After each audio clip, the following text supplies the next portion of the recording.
2024-25 ஆண்டின் நிதியாண்டிற்கான தமிழ்நாடு அரசின் நிதிநிலை அறிக்கை. 2030க்குள் குடிசையில்லா தமிழ்நாடு. 6 ஆண்டுகளில் 8 லட்சம் கான்கிரீட் வீடுகள்.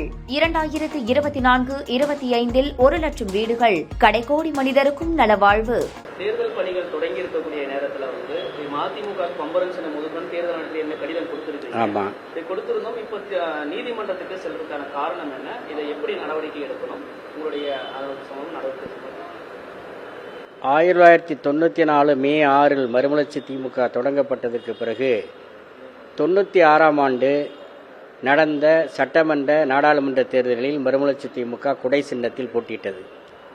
அதற்கு பிறகு 96லிருந்து 2021 சட்டமன்ற தேர்தல் வரையிலே ஏறத்தாழ 5 நாடாளுமன்ற தேர்தல்களையும் 7 சட்டமன்ற தேர்தல்களையும் மறுமலர்ச்சி திமுக சந்தித்திருக்கிறது.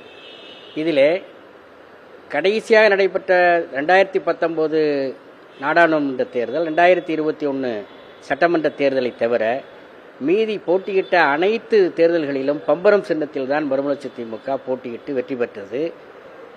அங்கீகரிக்கப்பட்ட மாநில கட்சியாக திகழ்ந்தது. அதைப்போல 96ஆம் ஆண்டிலிருந்து 2022 வரையில் நடைபெற்ற அனைத்து உள்ளாட்சி தேர்தல்களிலும் மறுமலர்ச்சி திமுக பம்பரம் சின்னத்தில் தான் போட்டியிட்டு பல இடங்களிலே வெற்றி பெற்றது.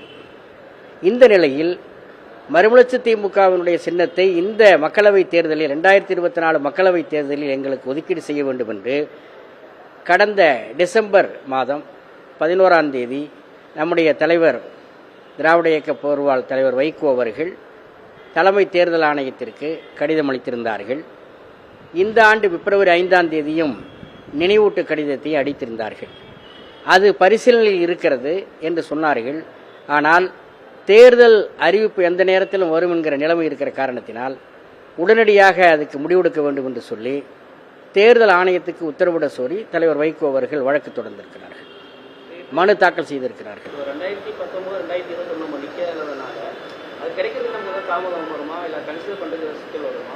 இல்லை, அவர் தேர்தல் ஆணையம் சில கருத்துக்களை சொல்லுகிறார்கள். அவர்கள் கேட்ட கிளாரிபிகேஷன் எல்லாம் நாங்கள் அளித்திருக்கிறோம். இருந்தாலும் கூட இதை உடனடியாக தேர்தல் நெருங்குகிற காரணத்தினால் சின்னம் குறித்து ஒரு முடிவெடுக்க வேண்டும் என்பதற்காக எங்கள் சின்னத்தை ஒப்படைக்க வேண்டும் என்று சொல்லி நாங்கள் வலியுறுத்தி இருக்கிறோம். அதற்கு உத்தரவிட கோரி சீக்கிரம் இந்த முடிவு எடுக்க வேண்டும் என்பதற்காக நாங்கள் நீதிமன்றத்திலே தலைவர் வைகோ அவர்கள் மனு தாக்கல் செய்திருக்கிறார்கள்.